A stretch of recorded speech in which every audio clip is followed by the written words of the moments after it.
Baik, bismillah. Sesuai dengan tema ya.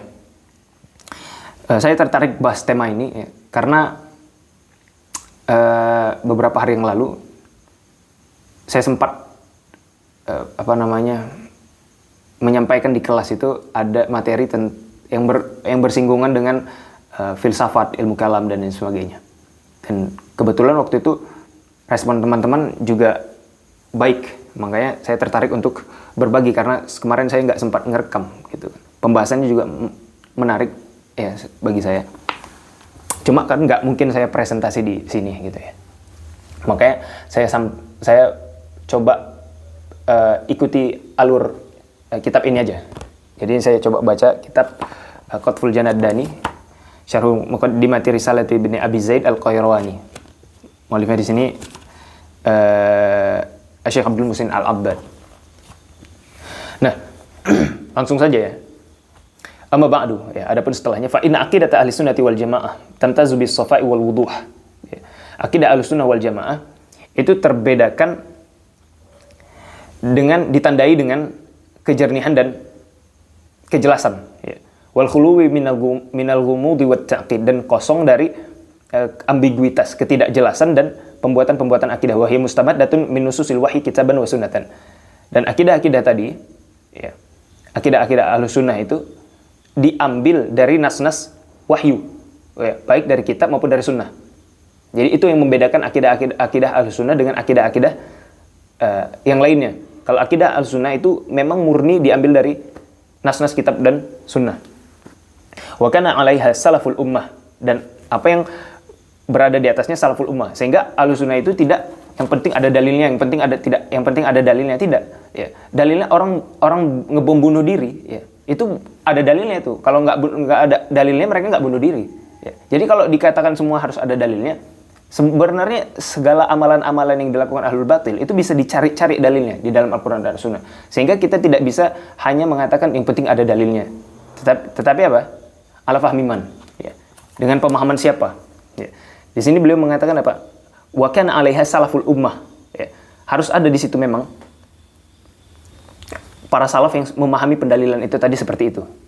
Nah, ini adalah perkara yang sangat fundamental di kalangan Ahlus Sunnah wal Jamaah. Kalau memang kamu mengaku Ahlus Sunnah wal Jamaah, kita mengaku Ahlus Sunnah wal Jamaah, kita harus menapaki dengan memahami agama Islam itu dengan pemahaman para salaf. Ini yang diinginkan oleh penulis. Taib, wa hiya aqidatun mutabiqatun lil fitrah, dan itu adalah akidah yang sesuai dengan fitrah. Ya, akidah seperti itu adalah akidah Ahlussunnah, itu yang diambil dari Al-Qur'an dan Sunnah dengan pemahaman salaful ummah, itu adalah akidah yang sesuai dengan fitrah. Makanya kata Syekhul Islam Ibnu Taimiyah itu di dalam kan Syekhul Islam itu punya kitab namanya Dar'ut Ta'arudi Bainal Aqli wan Naqli. Nah, itu bagus kitab itu. Yaitu mencegah pertentangan antara akal dan nakal. Ya, akal dan pewahyuan ilahi dicegah di dalam kitab itu. Makanya Syekhul Islam itu mengatakan di dalam kitab itu, beliau mengatakan apa? Man qaddama aqlahu ala nususil kitabi was sunnati sahihah ghariqa fi zulumati biharil ahwa'i wal bid'ah. Taib, siapa yang mengedepankan akalnya di atas nas-nas Alkitab dan sunnah yang sahihah, ya, niscaya dia tenggelam di dalam lautan ghariqa fi zulumati biharil ahwa'i wal bid'ah. Niscaya dia tenggelam di lautan hawa nafsu dan kebid'ahan, ya. Wa man ta'awwada mu'aradata syar'i bil aqli la yastaqir fi qalbihi iman. Dan siapa yang membiasakan dirinya untuk mempertentangkan antara akal dan pewahyuan ilahi, ya, dengan syariat, ya, antara akal dengan syariat berusaha dipertentangkannya, niscaya tidak akan kokoh keimanan itu di dalam hatinya. Jadi Syekhul Islam banyak membahas tentang hal-hal seperti ini, bahwasanya akidah Ahlus Sunnah itu tidak akan mungkin bertentangan dengan akal yang sehat. Ya, kata Syekh Muqbil itu fa innal aqla as-sahih la yukhalifu an-naql as-sarih. Sungguhnya akal yang sehat itu tidak akan mungkin berselisih dengan penukilan yang jernih, dengan nakal yang jernih. Taib. Wa yaqbalu hal aqlus salim al-khali min amradis syubhat. Ya, akidah-akidah Islam itu diterima oleh akal yang sehat.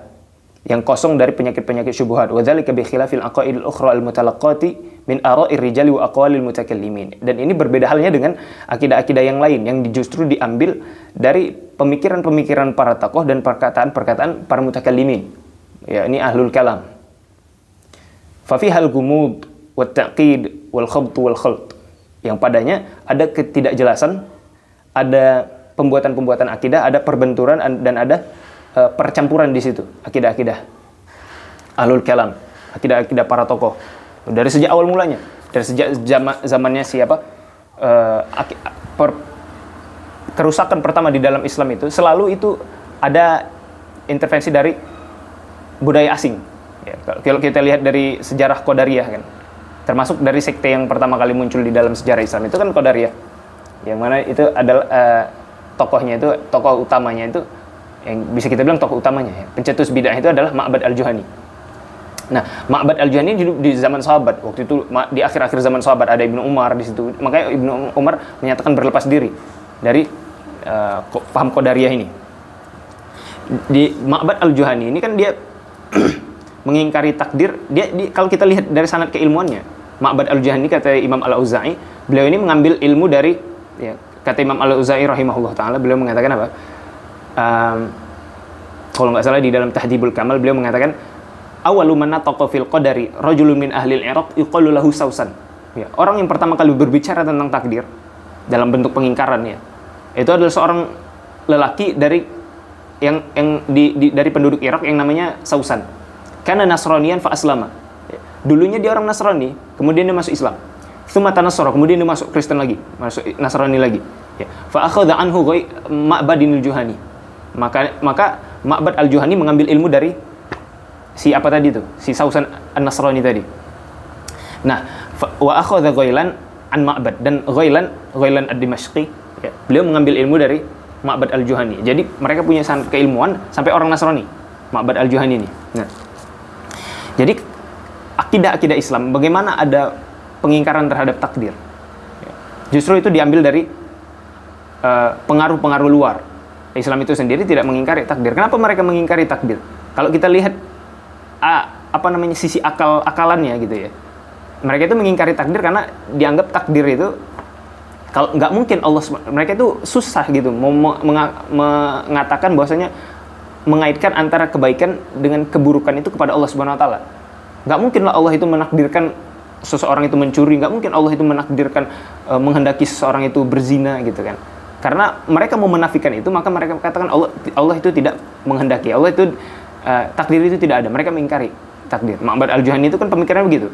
Dia mengingkari takdir dan dia mengatakan innal amra unuf. Ya. Allah itu unuf itu bahwasanya perkara itu unuf. Allah Subhanahu wa taala tidak mengetahui perkara kecuali setelah terjadinya. Nah, itu pemikiran Ma'bad al-Juhani. Kemudian diwarisi kepada Ghailan ad-Dimashqi, dan ini terus akidah-akidah Qadariyah dan nanti ada Jabariyah itu terwarisi oleh generasi setelahnya dan akidah-akidah setelahnya, seperti orang Jahmiyah ya, mengadopsi pemikiran itu kan. Jahmiyah itu kalau Al-Jahm bin Safwan dia juga sanad keilmuannya juga kalau ditelusuri sampai ke orang Yahudi. Nah, Al-Jahm bin Safwan ya, orang-orang yang mereka itu melakukan ta'til ya. Makanya kalau kita lihat di dalam sanad keilmuannya Jahm bin Safwan, dia mengatakan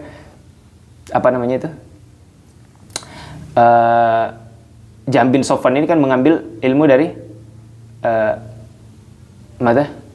dari Al-Ja'ad bin Dirham, yang mana Al-Ja'ad bin Dirham mengambil ilmu dari Bayan bin Sam'an atau Aban bin Sam'an. Kalau Syekhul Islam Ibnu Taimiyah mengatakan dalam Majmu'ul Fatawa itu ya, kalau nggak salah dalam Majmu'ul Fatawa mengatakan namanya Aban bin Sam'an. Kalau Imam Ibnu Katsir di dalam Al-Bidayah wan Nihayah mengatakan namanya itu Bayan bin Sam'an, nggak apa-apa, orangnya sama. Nah, Bayan bin Sam'an atau Aban bin Sam'an ini mengambil ilmu dari Taulud bin Ukhti Labid ibn al-A'sam al-Yahudi, yang mana Labid ibn al-A'sam adalah orang yang menyihir Nabi sallallahu alaihi wasallam, dan mereka mengambil ilmu dari orang Yahudi yang ada di Yaman.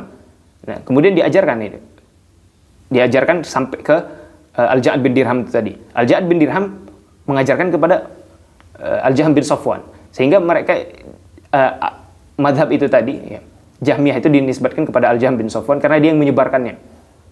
Dan Al-Ja'ad bin Dirham ini dibunuh di zaman siapa itu? Hisham bin Abdul Malik ya kalau tidak salah. Yang mana dia itu karena dia mengingkari takdir juga ya. Dan dia ini adalah gurunya Khalifah Bani Umayyah yang terakhir, yaitu Marwan bin Muhammad. Ya. Jadi Marwan bin Muhammad itu karena gurunya itu, makanya Allah Subhanahu wa taala, perhatikan itu ya. Allah Subhanahu wa taala itu menghancurkan suatu generasi, suatu peradaban, suatu pemerintahan ketika Allah Subhanahu wa taala melihat ini sudah semakin buruk. Sama seperti zaman Bani Israel dulu. Bani Israel itu dulu waktu di setelah zaman Nabi Sulaiman itu terjadi perpecahan antara kerajaan Israel Utara dan kerajaan Yehuda Selatan. Itu yang duluan Allah hancurkan kan kerajaan Israel Utara, karena mereka apa? Mereka duluan yang berpaling dari Allah Subhanahu wa taala. Dan ketika kerajaan Yehuda Selatan mereka berpaling dari Allah Subhanahu wa taala, mereka juga dihancurkan oleh Bukhtansor, oleh Nebukadnezar. Sehingga dihancurkanlah Baitul Maqdis. Kemudian didirikan lagi masa yang akan datang nanti. Taib. Nah, intinya penyimpangan itu Allah Subhanahu wa taala itu hancurkan mereka ketika sudah semakin buruk, Allah ganti dengan yang lebih baik lagi. Makanya didirikan Daulah Abbasiyah setelah itu. Nah, Marwan bin Muhammad Al-Ja'di, dinisbatkan kepada Al-Ja'di karena dia muridnya Al-Ja' bin Dirham. Waktu dia menjadi gubernur di Jazirah, dia disebutkan mengambil ilmu dari Al-Ja' bin Dirham. Al-Ja' bin Dirham ini itu tadi mengambil sanad keilmuannya ternyata kepada orang Yahudi, dan mereka ini adalah orang-orang yang melakukan ta'til, yang menolak nama-nama dan sifat. Ya, enggak calang-calang, yang ditolak itu nama-nama dan sifat. Dan itu alasannya kenapa? Kenapa mereka itu menolak asma wa sifat. Nah, kalau kita lihat di sejarahnya Jahm bin Safwan itu diceritakan oleh Imam Ahmad di dalam Ar-Raddu 'alal Jahmiyah wa Zanadiqah ya. Dan juga disebutkan oleh Syekhul Islam Ibnu Taimiyah, disebutkan juga oleh Abu Hasan Al-Asy'ari ya. Di dalam disebutkan di dalam Al-Ibanah an Usulid Diyanah ya. Disebutkan di dalam kitab-kitab itu tadi bahwasanya Al-Jahm bin Safwan ini waktu itu dia pernah bertemu dengan Bitaifatin Minas Sumaniyah ya, dengan sekelompok orang dari Sumaniyah yang mereka ini ada min falasifatil Hind, dari filsuf India. Jadi orang-orang Sumaniyah ini, dan wajala sama ahum Al-Jahm bin Safwan ini bermajelis dengan mereka. Akhirnya mereka mengatakan, dan mereka disebutkan mereka kenal sama Al-Jahm ini ya. Akhirnya mereka ini adalah orang-orang yang nggak percaya Tuhan. Jadi mereka ini disebutkan di dalam sejarahnya itu, mereka ini banyak mengingkari perkara-perkara yang sebenarnya itu rasional, tapi tidak bisa ditangkap oleh panca indera. Ya, mereka cuma percaya pada perkara-perkara yang bisa ditangkap oleh panca indera. Kalau walaupun perkara itu rasional, kalau tidak bisa ditangkap panca indera, mereka nggak percaya gitu. Nah, orang-orang Sumaniyah ini akhirnya mendebat Al-Jahm bin Safwan. Ditanya, bukankah kamu percaya Tuhan? Nah, dia mengatakan iya. Nah, apakah kamu pernah melihatnya? Katanya enggak. Apakah kamu pernah merasakannya? Enggak. Apakah kamu pernah mendengar suaranya? Enggak. Apakah kamu pernah mencium aromanya? Tidak. Kalau begitu kamu nggak punya Tuhan, katanya. Akhirnya Al-Jahm bin Safwan ini dia kebingungan selama 40 hari, dia nggak ibadah, nggak nyembah Tuhannya, bahkan dia nggak kenal siapa Tuhannya. Bahkan disebutkan dia nggak sholat selama 40 hari itu. Sampai akhirnya dia syaitan itu membisikkan di dalam hatinya sebuah pemikiran bahwa disebutkan dia tuh akhirnya menyamakan Allah Subhanahu wa taala dengan hawa, dengan udara ya. Atau di dalam riwayat lain dia menyamakan Allah Subhanahu wa taala dengan ruh. Dia datengin orang itu, dia bilang, bukankah kamu percaya kamu ada ruh? Iya, saya percaya. Iya. Ya, kita punya ruh kan, manusia kan. Nah, apakah kamu pernah melihatnya? Tidak. Apakah kamu pernah mendengar suaranya? Tidak. Apakah kamu pernah menyentuhnya? Tidak. Nah, begitu pula Tuhan, katanya. Nah, akhirnya apa? Tuhan itu tidak bisa dilihat dan tidak bisa didengar suaranya, kata Al-Jahm bin Safwan. Dia tidak punya nama dan tidak punya sifat, kata dia. Kenapa? Karena kalau Tuhan punya nama, Tuhan punya sifat, berarti dia sama dengan makhluk. Paham ya? Sisi argumen mereka. Nah, karena Tuhan tidak mungkin sama dengan makhluk, laisa kamitslihi syai' wa huwas samiul basir ya. Maka Tuhan itu tidak punya nama, tidak punya sifat, dan ini sebenarnya mengingkari Al-Qur'an ini. Makanya pada akhirnya mereka ini ya, seperti Al-Ja' bin Dirham itu ya, mereka mengatakan apa? Innallaha lam yattakhidh Ibrahim khalilan wa lam yattakhidh wa lam yukallim Musa taklima ya. Akhirnya dia disembelih si Al-Ja'ad bin Dirham, gurunya Jahm bin Safwan tadi, disembelih oleh Khalid bin Abdullah Al-Qasri ya, di Irak, di Al-Wasit di Irak. Sementara Al-Jahm bin Safwannya juga disembelih oleh siapa namanya? Salam bin Ahwaz. Ya, kalau nggak salah. Artinya apa? Pemikiran Jahmiyah ini sudah diperingatkan oleh Imam Syafi'i. Imam Syafi'i bilang gitu kan. Apa kata Imam Syafi'i? Di dalam Syiar A'lamin Nubala itu. La tashtagil bil kalam, fa inni tala'tu min ahlil kalami 'ala ta'til. Ya, jangan kalian menyibukkan diri kalian dengan ilmu kalam. Karena aku sudah mengamati ya, orang-orang ahlul kalam ini, mereka ini banyak melakukan ta'til, menolak nama-nama dan sifat, menolak sifat-sifat Allah Subhanahu wa taala. Ya, karena enggak semua menolak nama Allah. Taib, nah. Barakallahu fikum. Sampai mana tadi? Intinya apa ya, ikhwan, barakallahu fikum? Bahwasanya akidah-akidah yang menyimpang itu rata-rata teradopsi dari pemikiran-pemikiran luar, dari pengaruh filsafat dari luar, dari pengaruh karena apa namanya, tidak sesuai, tidak masuk akal mereka, akhirnya mereka buat pemikiran-pemikiran yang baru itu tadi gitu. Biasanya gitu memang akidah-akidah menyimpang itu. Taib, barakallahu fikum. 6. Taib. Wa kaifa la yakunu al-farqu kabiran wal baunu syasi'an baina aqidatin nazala biha Jibril min Allah ila rasulih al-karim sallallahu alaihi wasallam wa baina aqaidah mutanawwi'ah mukhtalifah kharaja ashabuha al-mubtadi'una laha min al-ard. Nah, dan bagaimana tidak besar perbedaannya dan tidak pula luas ya perbedaannya, apa namanya, perbedaannya ya, al-baun bermakna al-farq, di antara akidah ya, suatu akidah yang diturunkan oleh Jibril dari Allah Subhanahu wa taala kepada rasulnya yang mulia sallallahu alaihi wasallam, dengan akidah-akidah yang beraneka ragam, yang bermacam-macam, yang justru ya para mubtadi'un, ahlul bid'ah itu ya pelakunya, mereka mengeluarkan akidah-akidah tadi itu dari muka bumi ya. Bagaimana enggak besar perbedaannya? Sementara mereka itu wa khalaqahumullah mimma imahin, Allah Subhanahu wa taala menciptakan mereka dari air yang hina gitu. Sehingga perbedaannya itu sangat besar, akidah-akidah yang berasal dari Allah Subhanahu wa taala dengan akidah-akidah yang dibuat-buat di muka bumi. Fa aqidatu ahli sunnati wal jamaah badat wa zaharat ma'a bi'tsatin nabi sallallahu alaihi wasallam wa nuzulil wahyi alaihi min rabbih ta'ala. Nah, maka akidah ahli sunnah wal jamaah itu muncul ya dan tampak bersamaan dengan diutusnya Nabi sallallahu alaihi wasallam dan turunnya wahyu kepada beliau dari Rabbnya, dari Allah Subhanahu wa taala ya. Wasara alaihi Rasul sallallahu alaihi wasallam wa ashabuhul kiram wa man tabi'ahum bi ihsan. Baik. Nah, dan yang berjalan di atasnya, di atas akidah tadi, Rasul sallallahu alaihi wasallam dan para sahabat beliau yang mulia dan orang-orang yang mengikuti mereka dengan baik. Gitu. Itu seperti perkataannya Syekhul Islam juga. Beliau mengatakan apa?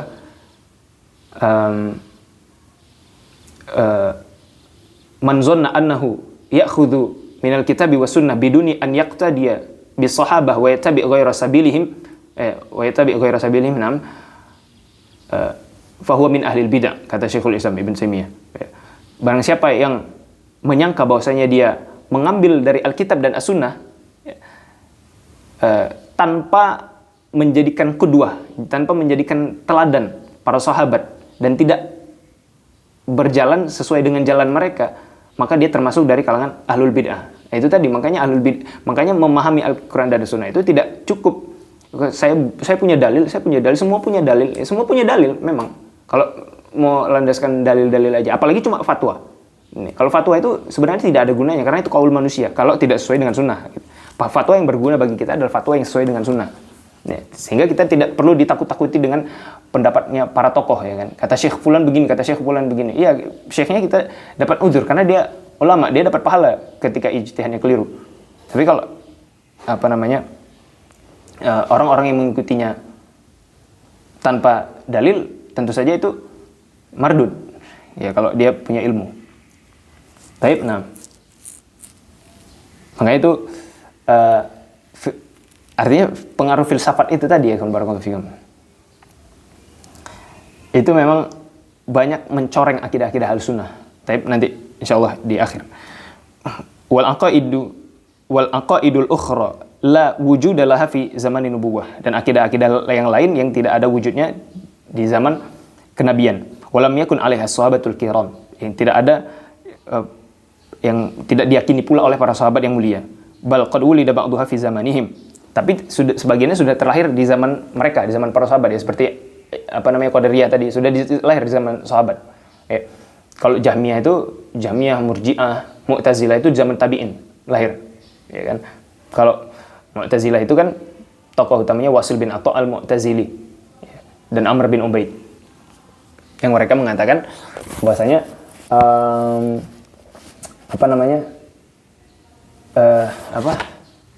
dia mengatakan sama Al-Hasan Al-Basri itu,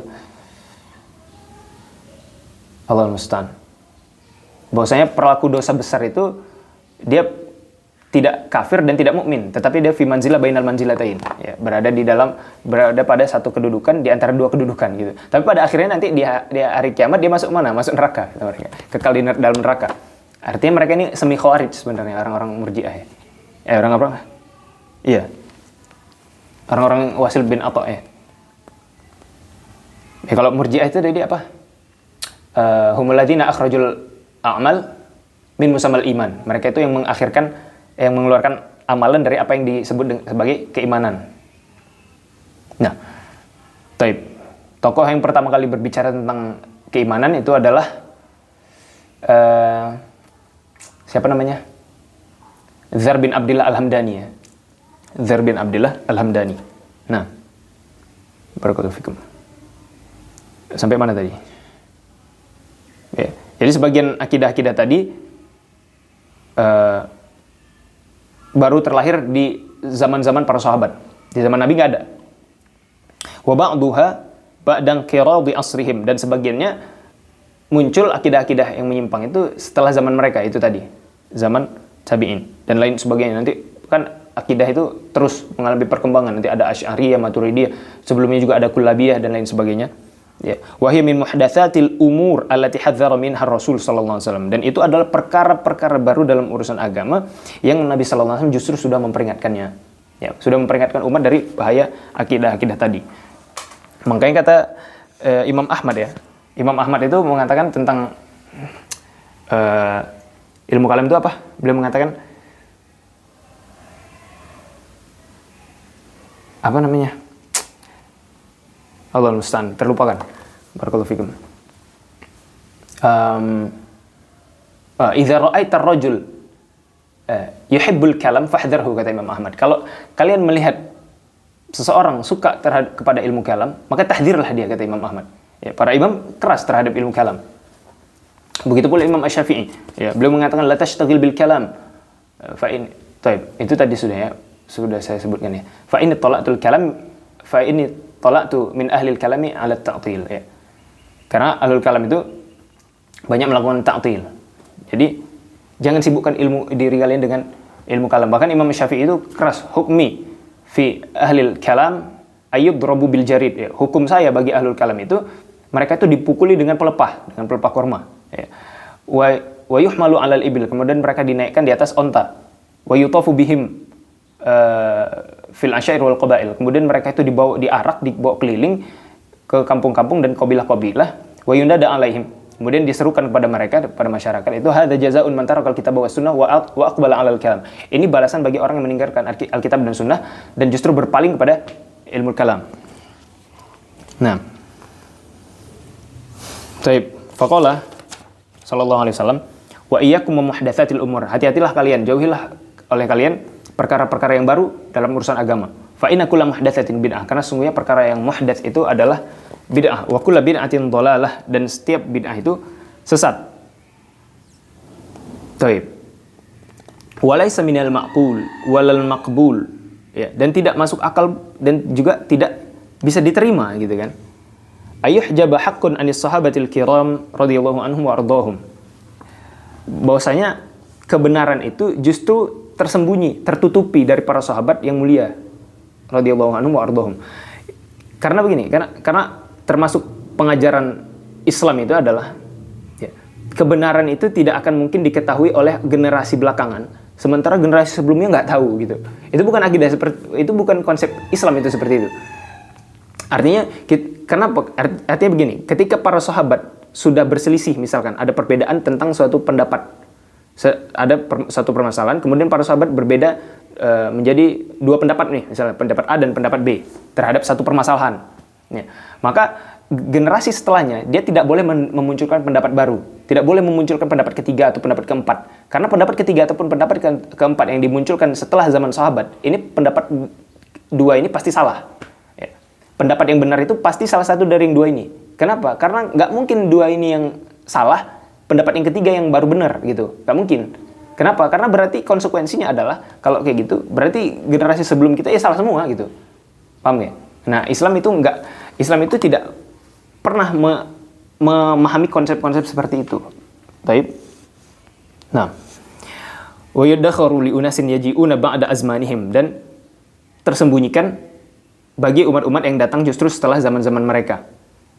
Ya, nggak mungkin akidah-akidah tadi tersembunyikan baru tersingkap setelah zaman para sahabat.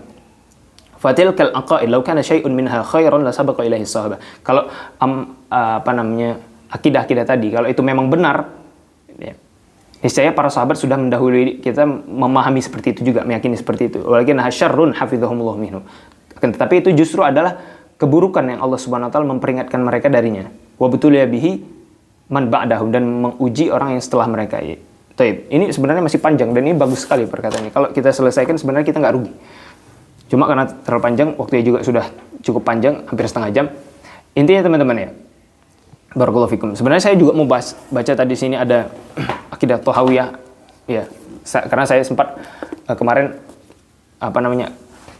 ikuti pelajaran akidah Thahawiyah, ada sempat kita menyinggung pembahasan tentang ilmu kalam kan. Dan itu menarik kalau disambung, tapi mungkin lain waktu. Yang jelas ilmu kalam itu masuk ke dalam Islam itu justru bukan memperbaiki tapi merusak. Nah, ilmu kalam itu apa sih? Nah, ada istilah ilmu filsafat, ada ilmu kalam, ada ilmu mantik. Ya, kalau ilmu filsafat itu ma'ruf ya, kita sudah tahu, sudah pernah dengar semuanya. Itu dari bahasa Yunani, philos dan sophia, yang artinya adalah mahabbatul hikmah, suka kepada hikmah, kepada wisdom, kepada kebijaksanaan. Itu kesimpulan dari ilmu filsafat. Artinya mereka itu berusaha mencari hakikat keberadaan suatu perkara, itu diteliti itu. Kenapa ini? Apakah kitab ini, ya misalkan nih kitab, apakah kitab ini adalah yang sekarang ini kita lihat ini, apakah sama dengan kitab ini 2 menit yang lalu? Kitab yang sama ini, apakah sama kitab ini dengan 2 menit yang lalu? Apakah masih media yang sama gitu? Hal-hal yang seperti itu pun dipikirin. Artinya nggak terlalu penting yang mereka pikirkan. Makanya la tashtagil bil kalam itu tadi kata Imam Syafi'i. Penting itu perkataan Imam Syafi'i. Makanya Imam Syafi'i juga mengatakan, itu saya baca di dalam Al-Bidayah wan Nihayah, beliau mengatakan kullul ulumi siwal Qur'an masyghalatun. Ya, semua ilmu selain Al-Qur'an itu menyibukkan. Ilal haditha wa ilmu al-fiqh fid din. Kecuali ilmu hadis dan ilmu fikih dalam agama. Ya.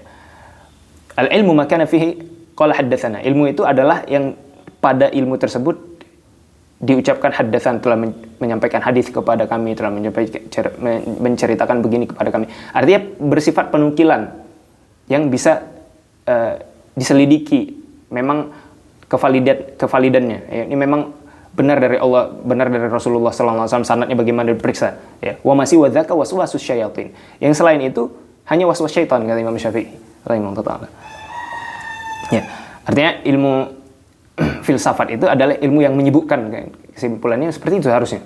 Ya, karena memikirkan yang tidak perlu dipikirkan. Kadang-kala memang bagus ilmu filsafat. Kalau ilmu filsafat dipakai untuk pembahasan-pembahasan duniawi lah kita bilang. Ya, maka itu tidak masalah. Tapi kalau udah dicampurkan kepada agama, apalagi seperti ilmu kalam. Kalau ilmu kalam itu apa? Ilmu kalam itu adalah ilmu yang dibuat asalnya itu untuk membela akidah Islam. Asalnya untuk membela akidah Islam. Ya. Tapi kemudian hari mereka itu mengembangkannya dengan bagaimana untuk membuktikan kebenaran akidah Islam. Tapi masalahnya mereka menggunakan rumusan-rumusan,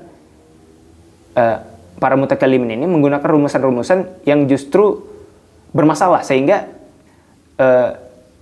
rumusan-rumusan tadi bukan menolong Islam, justru menusuk Islam secara tidak langsung. Pada akhirnya itu akan menusuk Islam. Kenapa? Karena mereka berlandaskan dengan akal itu tadi, dengan ro'yu mereka masing-masing. Ya, Islam itu sebenarnya tidak menolak penggunaan akal. Karena akal itu justru adalah media kita untuk memahami Alkitab dan Sunnah. Ya, justru akal itu kita pakai untuk memandu kita supaya kita harus menyelaraskan antara akal dengan wahyu. Ya, kita nggak bisa mengatakan akal posisi nomor 2, nggak ada. Itu bukan mustalahat Qur'aniyah. Ya, itu bukan mustalahat Nabawiyah, itu bukan mustalahat Salafiyah bahkan. Memposisikan akal itu posisi sekian. Yang pertama itu adalah wahyu dulu. Enggak. Akal itu sama wahyu harus beriringan gitu loh. Ya, tapi itu tadi kata Syekh Muqbil. Ya. Fa inna al-aqla as-sahih la yukhalifu an-naqla as-sarih. Ya, akal yang sahih itu, akal yang sehat itu tidak akan berselisih, tidak akan menyelisih pewahyuan ilahi yang jelas. Gitu. Taib 6. Makanya filsafat itu sudah jelas ya tadi. Kalau ilmu kalam itu adalah ilmu yang digunakan untuk membela Islam awalnya, untuk mendukung akidah Islam, tapi dengan mereka menggunakan itu dengan rumusan-rumusan yang bermasalah. Sementara ilmu mantik itu ilmu logika. Ya kan, barakallahu fikum.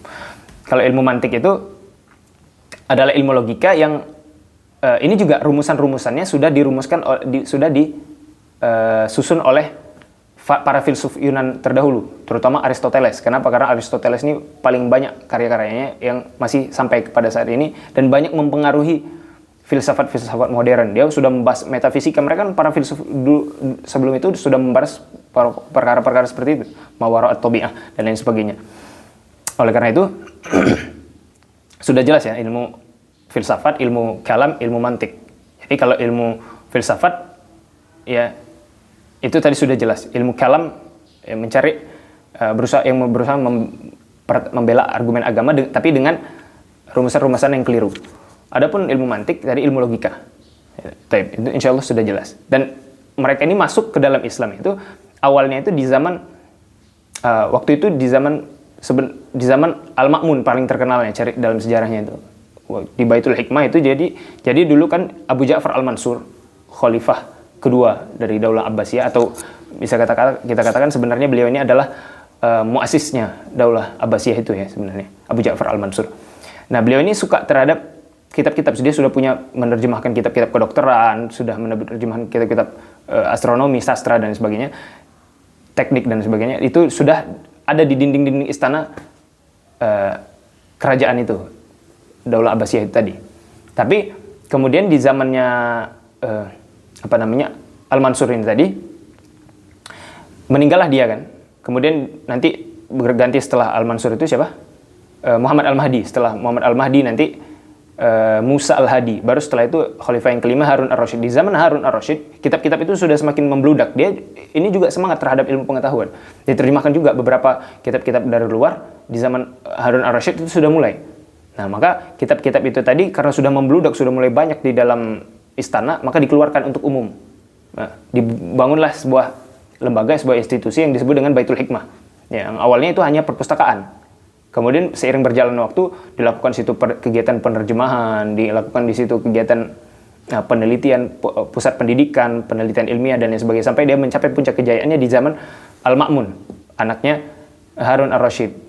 Dan setelah Harun Ar-Rasyid memimpin setelah itu Muhammad Al-Amin. Tapi Muhammad Al-Amin ini terjadi perang saudara dengan Al-Ma'mun.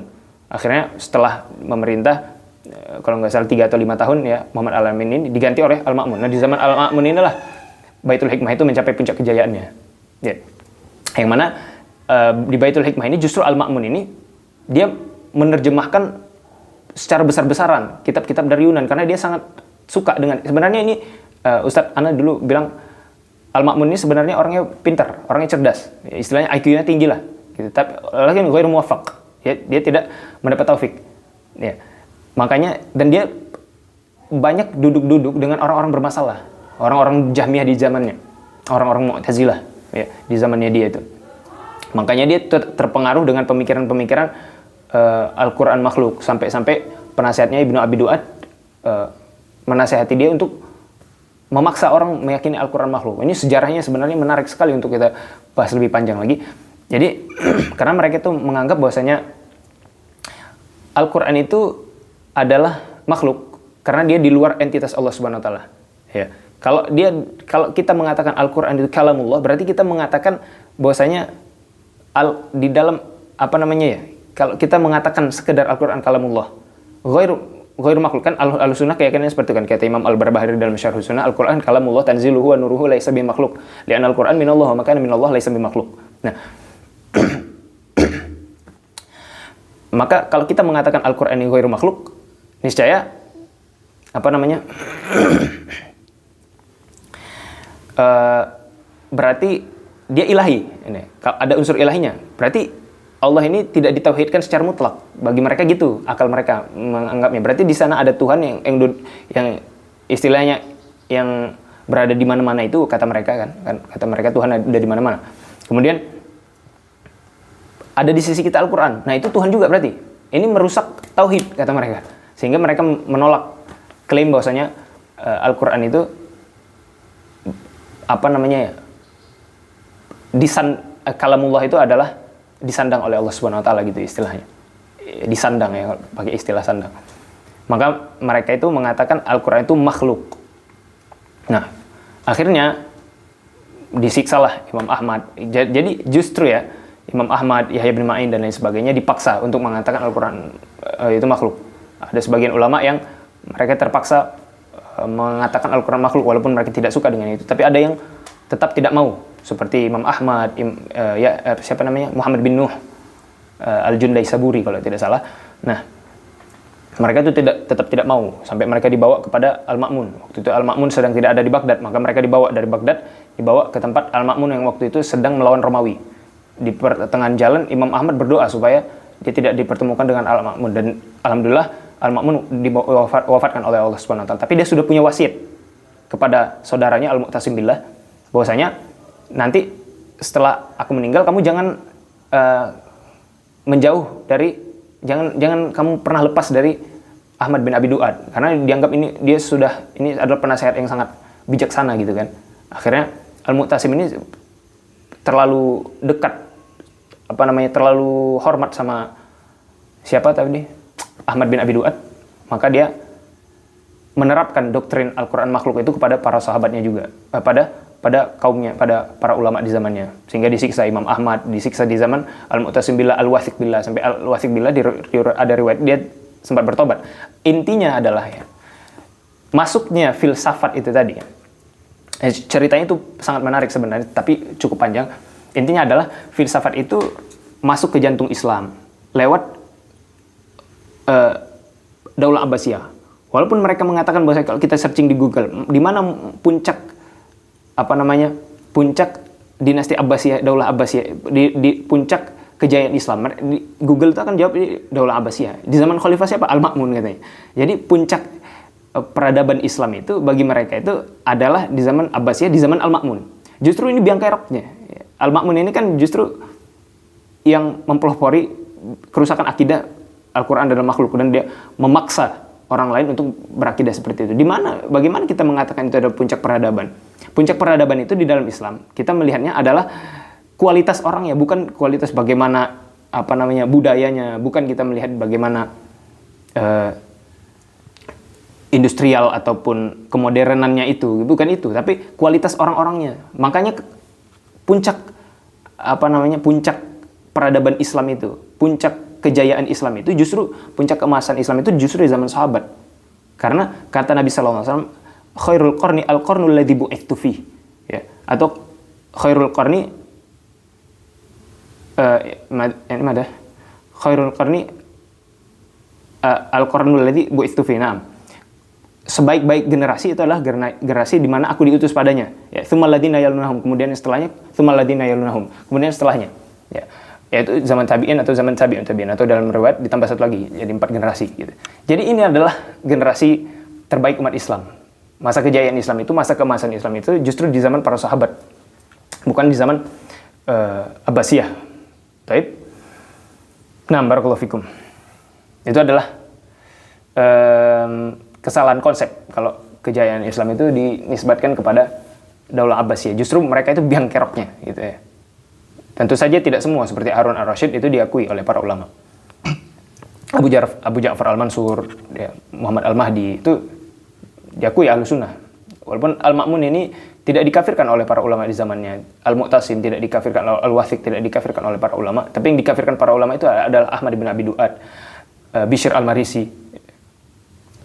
Karena mereka ini yang menjadi sebab fitnah Al-Quran makhluk itu. Mereka yang mempengaruhi, yang menyesatkan Khalifah Al-Ma'mun itu adalah Bishr bin Ghiyath al-Marisi. Bishr bin Ghiyath al-Marisi. Barakallahu fikum. Taib itu sudah jelas ya. Taib 6.